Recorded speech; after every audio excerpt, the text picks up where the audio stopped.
사랑하는 성도 여러분, 기도에 힘쓰고 계신가요? 너무 바빠서 기도할 시간이 없으신가요? 종교개혁자 마르틴 루터는요, 이런 말을 했어요. 나는 오늘 할 일이 너무 많기 때문에 3시간 이상 기도하지 않고는 도저히 그것을 해낼 수가 없다. 할 일이 너무 많아서 그걸 다 감당하려면 적당히 기도해서 안 된다는 거죠. 3시간은 기도해야만 그것을 다 해낼 수가 있다고 그랬어요. 에드워드 페이슨이라는 사람은요, 그의 일기장에 이런 기록이 있어요. 이 사람이 대학 다니면서 바쁜 수업과 시험 준비 때문에 그동안 오랫동안 유지해오던 기도 시간, 그 경건의 시간을 자꾸 이제 줄어드는 거예요. 충분히 갖지 못한 거예요. 그래서 이제 이 에드워드가 기도를 통해서 그동안 형성되었던 그 경건심, 그게 자꾸만 이제 사라져가는 것을 느끼게 되었어요. 그 깨닫고 다시 경건의 시간을 가지기 위해서 노력을 하게 되었습니다. 그 일기장에 이렇게 고백이 있는데, 이전에 12달이 걸려서 하던 일이 하나님과 더불어 교제하는 시간을 충분히 갖고 나서는요, 단 한 주간 만에 그것을 넉넉하게 놀라운 성과를 거두게 되었다는 그런 기록이 있어요. 이게 바로 기도에 있어서도 먼저 그의 나라와 그의 의를 구하라. 그리하면 이 모든 것을 너에게 더하신다. 기도에 힘쓰고 거기에 우선순위를 두면요, 하나님께서 더 능히 감당하게 하시는 지혜와 능력을 베풀어 주세요. 이엠 바운즈, 기도의 사람 이엠 바운즈가 기도의 본질이라는 책에서 이런 말을 했습니다. 하나님의 일이 너무 바빠서 하나님과 교제하지 못하며 교회 일에 너무 바빠서 그 일에 대하여 하나님께 말씀드리는 시간을 갖지 못하는 것은 침륜으로 이끄는 첩경이다. 많은 사람들이 그리로 들어가서 불멸의 영혼에 손상을 입히고 있다. 여러분, 심지어요, 이 세상 일에만 바쁜 게 아니고 하나님의 일을 하고 사역을 한다고 하면서 너무 바쁜 나머지 기도하는 시간이 줄어들고 하나님과 교제하는 시간이 줄어드는 것, 이거는요 침륜에 빠지는 첩경이라는 것이에요. 자기 영혼을 손상을 입히고 있다는 것이에요. 저와 같은 목사도요, 자꾸 오해하는 게, 내가 주님의 일을 하고 있는 것이 주님과 교제하고 있는 것을 대체할 수 있다고 생각하는 그런 착각에 빠져요. 그거 아니에요. 주님의 일은 일이고요, 사역은 사역이고, 주님과의 교제는 기도를 통해서 하는 것이에요. 기도. 그러니까 절대로 기도 시간을 줄이면 안 돼요. 늘려나가야 되지. 바쁘다고 여러분. 바쁠수록 기도하고, 바쁘기 때문에 기도해야 돼요. 여러분, 우리는 한 끼라도 밥 안 먹고 하루라도 밥 안 먹으면 힘들잖아요. 견디지 못하잖아요. 근데 왜 기도하지 않고는 견디지 못하는 왜 그런 갈망과 갈급함이 없을까요? 기도하지 않고는 견디지 못, 거꾸로 돼야 돼. 거꾸로. 밥은 좀 적당하게 먹고 안 먹고 걸릴 수 있지만 기도하지 않고서는 감당을 못해야 돼요. 우리 마음이 주체하지를 못해야 돼요. 안절부절 못해야 돼요. 그래야 승리할 수 있고, 그래야 이길 수 있습니다. 여러분, 바쁠수록 기도하고 바쁘기 때문에 더욱 기도하시는 우리 성도님들 되시기를 주님의 이름으로 축원합니다. 오늘 본문에 기도 이야기가 나오는데, 이 기도의 비유는, 바리새인과 세리의 기도 비유는요, 주님께서 그 앞부분에, 그 바로 전에 본문에 무슨 얘기를 하시냐면 과부와 재판장의 비유를 하시는데, 그것도 기도에 대한 이야기거든요. 그거 이어가지고 기도에 대한 가르침을 하시는 말씀인데, 사실 이 비유는, 바리새인과 세리의 기도의 비유는 비단 기도만을 가르치는 게 아니라요, 우리의 모든 신앙의 행위 전반에 대해서 가르치고 있는 것이에요. 그런 가르침을 주고 계시는 굉장히 귀한 말씀입니다. 성전에 기도하러 두 사람이 올라갔어요. 그죠? 그 중에 한 사람이 바리새인, 또 한 사람이 세리입니다. 이 바리새인이 어떤 태도로 기도했고 어떤 내용으로 기도했는지 먼저 여러분 11절 보시겠습니다. 바리새인은 서서 따로 기도하여 이르되, 하나님이여, 나는 다른 사람들 곧 토색, 불의, 간음을 하는 자들과 같지 아니하고 이 세리와도 같지 아니함을 감사하나이다. 나는 일회에 2번씩 금식하고 또 소득의 11조를 드리나이다 하고. 자, 여러분, 바리새인은요, 기도하는데 성전에 나아가서 아주 좋은, 가까이 가서 꼿꼿하게 섰어요. 장당하거든요. 그리고 따로 기도했습니다. 따로. 예. 의로운 자신을 이 불의한 다른 사람들과 격리시켰어요. 분리를 시켰어요. 그리고 기도했습니다. 왜 그럴까요? 나는 적어도 저런 불의한 사람들과는 함께 기도할 수 없다는 것이에요. 우월의식에 사로잡혔어요. 바리새인의 이름의 그 뜻처럼 바리새인이라고 하는 이 말은 자체가 분리주의자를 뜻해요. 분리된 자. 분리된 자, 구별된 자. 그런 뜻을 갖고 있어요. 거룩하고 신성한 배타적인 신앙을 가진 자라는 뜻을 가졌는데, 그러한 뜻처럼 이 바리새인은 스스로 의롭다고 여겼던 분리주의자였습니다. 그러니까 그렇지 않은 사람들과는 함께 할 수 없다고 생각한 거예요. 바리새인은요, 이 집단은 주전 2세기에 생겨난 집단인데, 그 헬라주의에 반대를 했어요. 헬라 문화가 이렇게 스며들어오고 그것이 자꾸 유대인 신앙을 희석시키는 것에 대해서 반대하고, 그 다음에 율법을 철저하게 연구하고 준수하는 신앙으로 돌아가자라고 하는 일종의 경건주의 운동에서 시작된 집단입니다. 근데 그 자체, 목적 자체는 나쁘지 않아요. 괜찮아요. 그런데 문제가 뭡니까? 바리새인의 가장 큰 문제점, 철저한 율법 준수, 그것을 통해서요 의로움을 얻으려고 했어요. 행위로서, 선한 행위로서 의로움을 얻으려고 했어요. 그게 가장 큰 문제예요. 그리고 그 선한 행위를 하지 못한 사람, 율법을 지키지 못한 사람을 향해서 어떻게 합니까? 멸시하고 비판하고 판단하고 정죄했어요. 그게 그들의 가장 큰 문제였다는 것입니다. 여러분, 하나님의 계명을 철저하게 지키려고 하고 완전하게 지키려고 하는 것은 절대 나쁜 것이 아닙니다. 그건 귀한 것이에요. 아름다운 것이에요. 하나님이 기뻐하시는 선한 것을 행하려고 하는 사람, 그것을 위해서 몸부림치고 노력하는 사람을 누가 비난할 수가 있습니까? 아무도 그렇게 비난할 수 없습니다. 선행은요, 격려하고 장려하고 계속해서 더 이렇게 권해야 되는 것이에요. 그러나 문제는 뭡니까? 위험은 뭡니까? 자칫 잘못하면은 자신의 선한 행위가 그것 때문에 오히려 치명적인 함정에 빠질 수 있다는 것이에요. 함정에 빠질 수 있다. 여러분, 선한 행위에 대해서 제가 요즘 최근에 많이 행위에 대해서 강조하고 있습니다. 행위는 반드시 필요한 것인데, 선한 행위는 반드시 열매를 맺어야 하는 것인데, 그것이 갖는 치명적인 함정이 세 가지가 있어요. 한번 보시면요, 첫 번째가 뭐냐면 바로 자랑하는 것이에요. 자랑. 선한 행위의 첫 함정이 자랑인데요, 이 바리새인의 기도의 내용을 한번 보세요. 전부 다 지금 자신이 잘했던 것, 선한 행위에 대해서 열거하고 나열하면서 자신의 업적을 자랑하고 있어요. 그것을 누구 앞에 자랑하고 있습니까? 하나님 앞에서 자랑하고 있어요. 하나님 앞에서. 하나님, 나는 적어도 저 죄인들과는 다르게 토색도 불의도 간음도 뭐 다 안 하고 율법을 지켜서 오히려 내가 하나님 앞에 11조를, 소득의 11조를 드리고 또 일주일에 2번씩 금식하고 있습니다. 이 바리새인의 두 가지 대표적인 업적이, 자랑한 업적이 바로 금식과 이 11조입니다. 그죠? 이 바리새인들은 왜 일주일에 2번씩 금식했느냐? 매주 월요일에는요, 모세가 하나님께 시내산에서 율법을 받고 내려오는 날이었어요. 목요일은 율법을 받으려고 올라간 날이었어요. 그러니까 목요일마다 모세가 율법을 받으러 그 시내산에 올라간 날을 기념하면서 금식을 했어요. 모세는 40일 동안 산 위에서 먹지도 않고 마시지도 않았잖아요. 떡도 물도 먹고 마시지 않았어요.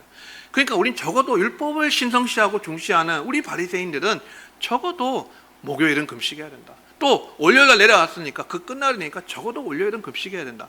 그러니까 월요일과 목요일마다 매주 일주일에 2번씩 날을 정해서 금식을 했습니다. 여러분, 금식이 나쁠까요? 금식 자체가 나쁩니까? 그러지 않습니다. 금식은 선한 것이에요. 하나님이 기뻐하시는 거예요. 금식은 하나님 앞에서 애통하면서 마음을 찢고 애통해하면서 하나님 앞에서 회개하고 그렇게 하는 사람을 하나님은 귀하게 보시고 그에게 회복과 은혜를 베풀어 주세요. 그런데 문제는 뭡니까? 그 금식이 자랑이 될 때가 문제가 되는 것이에요. 나는 이렇게 40일 금식을 몇 번 했다, 이렇게 자랑하는 사람, 그거는요 하나님 앞에서 절대 인정을 받지 못해요. 금식이 자랑이 되면 그건 주님께서 엄하게 산상수훈에서 금하고 계시잖아요. 이 바리새인들, 외식하는 자들은 어떻게 했습니까? 금식을 사람한테 하는 걸 보여주려고 얼굴을 흉하게 하고 슬픈 기색을 띄었다 했어요. 주님 그렇게 하지 말라고 하시는 거예요. 금식하는 게 표 안 나도록 머리에 기름을 바르고 얼굴을 그렇게 씻으라고 그렇게 말씀하셨어요. 금식이 자랑이 되는 순간, 아무리 그 귀한 금식도 하나님이 선하게 보시고 아름답게 보시는, 축복하시는, 은혜 베푸시는 통로가 되는 그 금식조차도요, 하나님 앞에 자랑이 되면 그 순간 다 외식으로 전락해 버리는 것입니다. 11조는 어떻습니까? 11조. 여러분 11조 자체가 나쁩니까? 절대로 그렇지 않습니다. 11조는 선하고 귀하고 아름다운 것이에요. 하나님은 소득의 10분의 1을 구별하여서 하나님께 드리는 것을요 굉장히 기뻐하시고 복을 주신다라고 약속하셨어요. 말라기 3장에 보면 11조에 대한 내용이 나오는데 온전한 11조를 드려보라. 그래서 하나님께서 창고에 쌓을 것이 없도록 붙지 아니하나 한번 시험해 보라고 하셨어요. 하나님을 시험해 보래요. 11조로. 하나님이 복을 주시나 안 주시나. 그만큼 하나님은 11조에 진심이세요.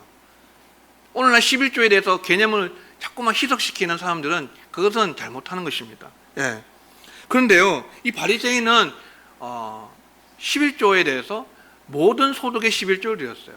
여기 우리 성경에는 모든이 빠져 있는데 원래는 모든 소득의 11조라고 되어 있어요. 그러니까 온전하게 11조, 철저하게 11조를 드린 거예요. 11조. 그러니까 뭡니까? 적어도 내가 부분적으로 잘라먹고 떼어먹고 11조 하는 그런 사람보다는 비교할 수 없을 정도로 내가 의롭지 않느냐는 것이, 그것이 하나님 앞에 자랑이 되고 말았어요. 아예 11조를 안 하는 사람, 그런 사람들은 정말 나쁘고 참 도둑질하는 사람과 같고 나는 그 사람들과는 차원이 다른 신앙인이다 라는 것을 자랑하고 있어요. 그죠? 그러니까 뭡니까? 이게 외식이고 하나님이 가증히 여기시고 하나님이 혐오하시고 하나님께서 정말 미워하시는 것이에요. 하나님의 인정을 받지 못합니다. 그리고 그 11조 함으로 금식도 마찬가지, 11조도 마찬가지, 또 하나는 기도입니다. 그죠? 그 마태복음 6장에 은밀히 보시는 아버지 앞에서 행하라고 하신 게 세 가지인데 그게 바로 기도와 구제와 금식과 같은 것입니다. 근데 그러한 것이요 자기 상을 다 잃어버려요. 그죠? 하나님 인정하시지 않고 또 상도 잃어버립니다. 그것을 자랑하게 되면 그렇게 된다는 것입니다. 선한 행위의 두 번째 함정은 뭐냐면 교만이에요. 첫 번째 이 자랑과 연관이 되어 있습니다. 자랑하는 것은 결국 자신을 교만하게 만듭니다. 아무리 선한 행위라도 그것이 설사 여러분 나라를 구한 행위를 할지라도요 자랑이 되는 순간 자신을 교만하게 만들고요, 그것은 하나님께서 싫어하시는 것이에요. 여러분 자랑은 자연스럽게 교만으로 이어지게 되는데 자꾸만 다른 사람과 자신을 비교해서요 자신을 높이고 우월의식에 사로잡히는 거예요. 교만해지는 거. 하나님은 교만한 자를 물리치실 뿐 아니라 꺾어버려요. 교만한 자는 꺾어버려요. 우리는 말씀에 철저히 순종하고 또 선한 행위를 많이 하려고 애쓰되 그것을 은밀하게 하고 자랑하지 않아야 됩니다. 그래야 교만에 빠지지 않습니다. 선행으로 인해서요 자랑과 교만의 함정에 빠지지 않도록 정말 조심하시고 각별히 주의하셔야 됩니다. 누구에게나 이런 다 함정이 앞에 놓여져 있어요. 선한 일을 행하고 착한 일을 행하고 주님께서 기뻐하시는 선과 의를 행한 다음에 그 함정에 빠진다면 무익한 것이잖아요. 선행의 마지막 함정은요 판단과 정죄입니다. 판단과 정죄. 나는 이렇게 말씀을 지켜 행하였고 순종하였는데 너는 왜 그걸 못하냐? 왜 안 지키느냐? 왜 못하냐? 도대체 안 하는 이유가 뭐냐? 라는 것이에요. 이게 바로 뭐예요? 율법주의예요. 율법주의. 여러분 다시 한번 분명히 말씀드리는데요, 하나님 말씀에 철저히 순종하려고 하는 것은 율법주의가 아니에요. 그건 귀한 것이에요. 계명을 어떻게 하든 완전하고 완벽하게 지키려고 하는 것은요 하나님 말씀에 대한 순종에 있어서 완벽주의를 추구하는 것은 결코 여러분 그것은 율법주의가 아니에요. 어떤 분들은 꼭 이런 분들이 있어요. 아무에게나 막 율법주의자라고 낙인을 찍는 거예요. 막 주일날 거룩하게 지키려고 하고 막 하나님 앞에서 몸부림치면서 선하게 살려고 하는 사람 꼭 그렇게까지 해야 되느냐, 율법주의자다라고 그렇게 낙인을 찍어요. 오늘 주일인데요, 옛날에 우리 선조들은요 선배들은 어떻게 지켰습니까? 주일을 주일을 거룩하게 지키라고 하니까 어떻게까지 지켰느냐? 안식일에 일을 하지 말라고 하는 것을 적용을 해가지고요. 안식일에 문 닫을 뿐만 아니라 예배 드리려면 문 닫아야 되잖아요. 그리고 가게 문 닫아야 되는데 문 닫을 뿐만 아니라 어떻게 합니까? 돈 안 쓰려고 했어요. 돈도 안 쓰려고 했어요. 어떤 분은 주일 되면 딱 12시 딱 되면요. 면도를 하다가도 그냥 내려놨대요. 근데 그렇게까지 할 필요는 없지만 주일을 거룩하게 지키려고 몸부림치고 돈도 안 쓰려고 오락을 금하고 어쨌든 예배 중심으로 살아가려고 하는 이 사람을 향해서 당신 너무 율법주의적이야. 당신 율법주의자야. 라고 말하는 사람은요. 정말로 나쁜 사람이에요. 자신이 못 지키니까 있잖아요. 그것을 잘 지키는 사람을 향해서 율법주의자라고 하는 거. 그거는 율법주의라는 단어를 오용하고 남용하는 것입니다. 악용하는 것입니다. 선한 행위로 인해서 율법주의의 함정에 빠지지 않도록 주의해야 됩니다. 만약에 우리가 그런 함정에 빠지게 되면 교만에 빠지고 또 그걸 넘어서 판단과 정죄, 그렇지 못한 사람을 판단하고 정죄하는 것은요, 그거는 율법주의에 빠지는 것이고 그것은 바리새인의 길을 가는 것이 바리새인과 똑같은 것이 오늘날 바리새인이 되는 것이에요. 말씀에 순종하지 못하는 연약한 믿음이 약한 성도를 보면 어떻게 해야 됩니까? 형제 자매를 보면 물론 권면해 줄 수도 있습니다. 그런데 그것보다 먼저 어떻게 해야 돼요? 조용히 기도해 주세요. 불쌍히 여기시고요. 저분이 아직 믿음이 연약해서 그렇구나. 기도해 주세요. 무릎으로 기도해 주시고 눈물로 기도해 주시고 그런 다음에 하나님 감동 주시면 한마디 해주시는 거예요. 권면의 말씀, 사랑으로 그렇게 하는 거예요. 근데 우리는 자꾸 이렇게 그거 왜 못해? 그거 왜 안 해? 도대체 이유가 뭐야? 이렇게 말하는 사람 있다는 것이에요. 여러분, 그런 말은 실제로 잘 안 하겠지만 그런 마음속에 어떤 생각이 듭니까? 마음속으로는 그런 생각이 들 수 있어요. 저걸 왜 못할까? 저걸 왜 안 지킬까? 나는 하고 있는데 왜 저걸 안 할까? 라는 생각. 누가 줍니까? 사탄이 심어주는 생각입니다. 우리를 교만하게 만들고 율법주의에 빠지게 만드는, 자기 의를 하나님 앞에 내세우게 만드는 사단의 이 역사를 우리가 물리쳐야 돼요. 세 가지 위험에 대해서 말씀드렸습니다. 선행의 세 가지 함정, 치명적인 함정. 첫 번째 자랑, 두 번째 교만, 세 번째 판단과 정죄, 율법주의입니다. 이거 한마디로 말하면 자기의예요. 자기의. 오늘 첫 번째 말씀 9절에 보면 자기를 의롭다고 믿는 사람에게 주님이 하시는 말씀이잖아요. 자기를 의롭다고 믿으니까 누구를 정죄합니까? 다른 사람을 멸시하고 정죄하는 사람, 바리새인과 같은 사람, 이런 사람을 주님께서 지금 하시는 말, 자기의에 갇힌 사람, 자기의를 주장하는 사람에게 이 말씀을 하고 계신다는 것이에요. 이런 사람은 자기가 가진 그 자기의 때문에 자랑하고 교만하고 그렇지 않은 연약한 사람을, 세리와 같은 사람을, 죄인들을 비난하고 멸시하고 정죄했습니다. 그런데 결국 그 자기의 때문에, 자기의 자랑 때문에 어떻게 됩니까? 이 바리새인은 하나님의 의롭다 하심을 받지를 못했습니다. 하나님의 인정을 받지를 못했어요. 선한 행위를 그만큼 하고도, 그죠? 철저하게 율법을 지키고 11조를 하고 온전한 11조를 하고 금식도 일주일에 2번씩 함에도 불구하고 하나님의 인정을 전혀 받지를 못했습니다. 누가 하나님의 인정을 받습니까? 누가 하나님의 의롭다 하심을 받습니까? 바리새인이 아니라 세리였습니다. 자, 세리는 어떻게 기도했고 무슨 내용으로 기도했는지 13절을 보겠습니다. 같이 읽어보겠습니다. 시작. 세리는 멀리 서서 감히 눈을 들어 하늘을 쳐다보지도 못하고 다만 가슴을 치며 이르되 하나님이여 불쌍히 여기소서 나는 죄인으로소이다 하였느니라. 아멘.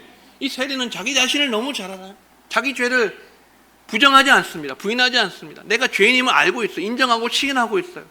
그러니까 감히 가까이 가지 못해요.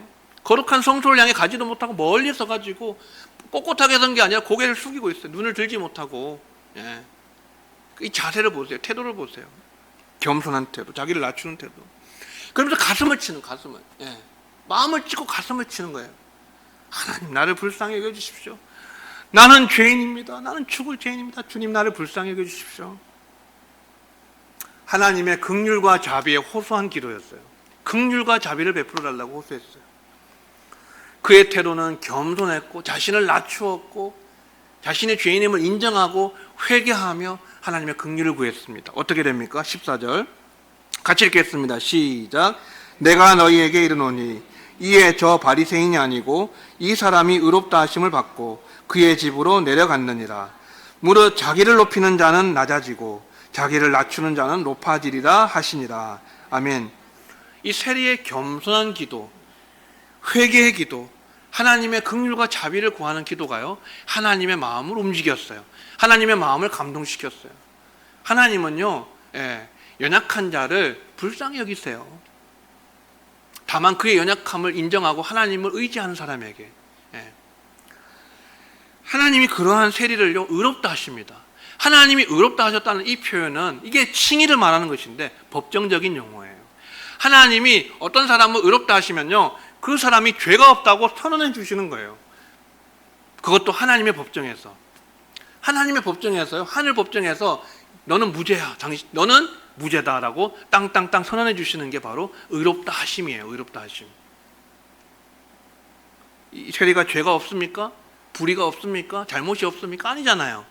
그런데 하나님은 그를 무죄라고 선언해 주시는 거예요.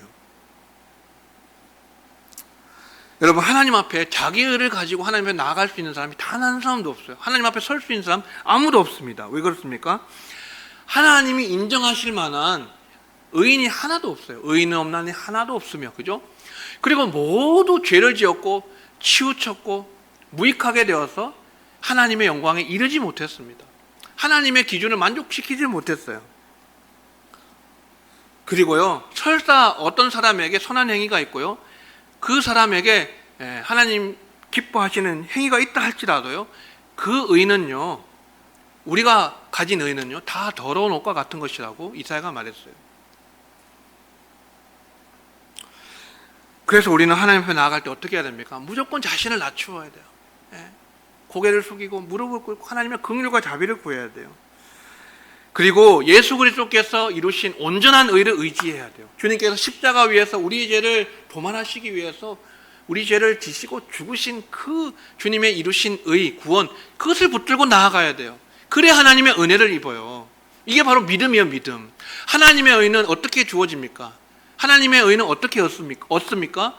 믿음으로 얻는 것이고 하나님의 은혜로 주어지는 것이에요. 선물로 주어지는 것이에요. 우리가 선한 행위에 대한 대가와 보상으로 주시는 것이 아닌 것입니다. 로마서 3장 22절 보시면 같이 읽겠습니다. 없어요? 곧 예수 그리스도를 믿음으로 말미암아 모든 믿는 자에게 미치는 하나님의 의니 차별이 없느니라. 아멘.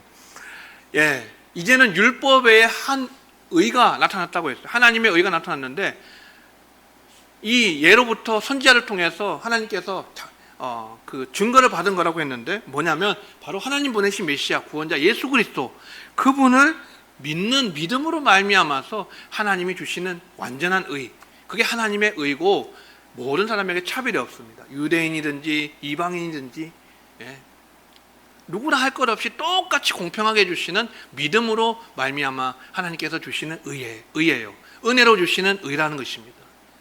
그러니까 우리가 하나님 앞에서 가질 수 있는 의는요, 결국 전가된 의예요. 내가 가진 내 의가 아니고 예수 그리스도를 믿는 믿음으로 나에게 전가된 그분의 의인 거예요. 그죠? 하나님께서 우리에게 예수님으로 옷 입혀주셨잖아요. 예수님을 믿는 사람에게. 우리 안에는 시커먼 죄가 있다, 시커멓다 할지라도요, 예수님으로 옷 입은 사람은 하나님께서 어떻게 보실까요? 예수님과 똑같이 보시는 거예요. 의롭게 보시는 거예요. 이게 칭의의 개념이에요. 칭의의 개념. 우리는 다 양 같아서 각기 제 갈 길로 갔습니다. 그죠? 죄가 없는 사람이 없습니다. 심지어 하나님 마음에 합했던 사람이었던 다윗도요, 한순간에 자기를 제어하지 못하고 절제하지 못해서 간음죄를 저지르고 살인죄까지 저질렀어요. 하나님의 사람도 그런 죄에 빠질 수 있습니다. 그러나 다윗은 어떻게 하나님의 은혜를 입었습니까? 상하고 통회하는 심령으로 침상을 적시는 눈물로 하나님 앞에 회개를 했어요. 하나님의 긍휼을 구했어요. 하나님의 자비를 구했어요.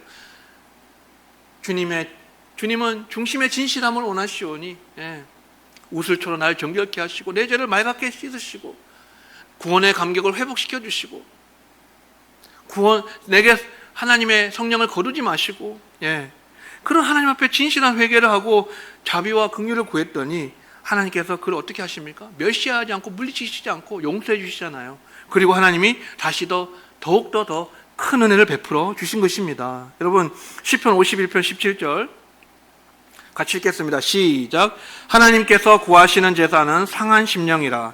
하나님이여 상하고 통회하는 마음을 주께서 멸시하지 아니하시리이다. 아멘. 이 다윗의 그 참회시 마지막에 있는 내용이에요.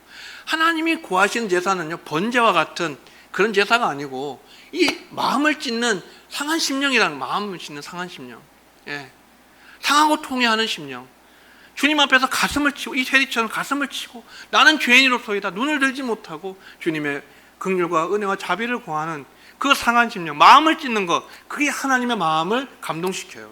하나님이 받으시는 제사라는 것이에요. 하나님은요, 그런 다윗에게요, 용서해 주실 뿐 아니라 내 마음에 합한 자다라고 인정해 주셨어요. 또 세리가 그 많은 죄가 있음에도 불구하고, 사회적으로 지탄을 받음에도 불구하고 하나님 앞에 나왔을 때 그가 겸손하게 주의 긍휼과 자비를 구하면서 그렇게 하나님 앞에 죄인임을 시인하고 회개하니까 어떡합니까? 하나님은 세리를 의롭다고, 무죄다라고 선언해 주시는 것입니다. 사랑하는 성도 여러분, 말씀을 맺겠습니다. 결론적으로 우리는 하나님 앞에서 자랑하고 내세울 것이 있습니까? 없다. 하나도 없습니다. 설령요, 우리가 어떤 사람이 나라를 구했다 할지라도요, 그것은 하나님 앞에서 내세울 수 있는 의가 될 수가 없어요. 우리를 의롭게 하지를 못하는 것입니다. 그러니까 어떻게 해야 됩니까? 자랑하지 말아야 돼요. 자랑하지 않아야 돼요. 첫째, 자랑을 조심해야 돼요. 그리고 교만에 빠지지 않도록 해야 돼요. 그리고 남과 비교하면서 다른 사람을 판단하고 정죄하지 않아야 됩니다. 율법주의에 빠지지 않아야 됩니다. 이런 함정들을 다 피할 수 있어야 돼요. 사단을 대적하고 마귀가 역사하는 이 우리 마음에 생각으로 심어주는 그런 우월의식, 자기의, 내가 의롭다고 생각하는 것, 하나님 앞에 자랑하고 싶은 것, 그것을 물리쳐야 됩니다. 하나님 앞에서는요, 무조건 어떻게 해야 돼요? 겸손해야 돼요. 무릎을 꿇고 엎드리고 주의 자비를 구하고, 그래야 은혜를 입습니다. 하나님은 그런 사람 어떻게 하십니까? 자기를 낮춘 사람을 높여주신대요. 높여주시고 하나님께서 빛나게 해주시고 인정해 주시고. 그러니까 우리가 어떻게 해야 됩니까? 절대 자화자찬하지 말아야 돼요. 자화자찬. 자신의 자랑, 업적을 자랑하지 말아야 돼요. 나는 이것도 했고 저것도 했고 다 이루었습니다 라는 것을 사람 앞에서 나팔 불지 않아야 돼요. 자랑하고 싶은 사람은 무엇을 자랑해야 됩니까? 한 가지 자랑할 게 있어요. 바울처럼 예수 그리스도의 십자가는 자랑하라고 하셨어요. 갈라디아서 6장 14절 같이 읽겠습니다. 시작. 그러나 내게는 우리 주 예수 그리스도의 십자가 외에 결코 자랑할 것이 없으니. 아멘. 여러분, 자랑하고 싶으면요, 주님의 십자가를 자랑하십시오. 예수님 십자가, 날 위해서 죽으시고 부활하시고 구원을 이루신 그 주님의 십자가만을 자랑하세요. 그러면 복음이 전파되잖아요. 그것이 죄인들에게 복된 소식이 되고 은혜가 임하는 통로가 되잖아요. 자랑하면 어떻게 됩니까? 여러분, 간증도 위험해요. 간증도 자기 자신을 드러내는 순간요, 이 함정에 빠질 수 있습니다. 여러분, 세상은 어떤 시대냐면요, 자기 PR을 부추기는 시대예요. 자기 PR을 부추기는 시대.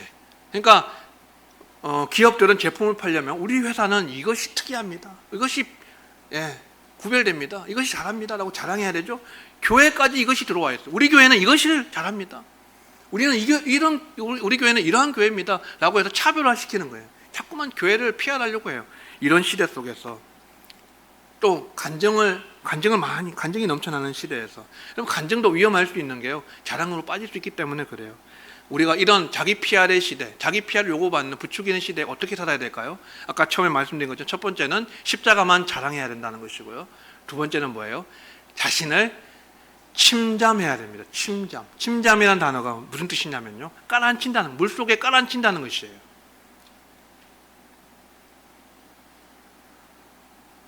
특별히 요즘 시대가 여러분은 그렇게 별로 해당이 안 되지만 SNS를 많이 하다 보면요, 이 자기를 자꾸 홍보하게 돼요. 그죠?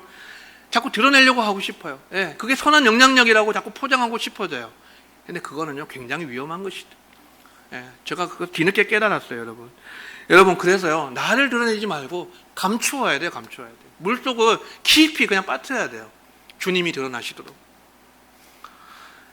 한 주간도 여러분, 하나님의 은혜 가운데서 살아가시고, 십자가를 자랑하시고, 나는 감추고, 여러분, 침잠시켜서,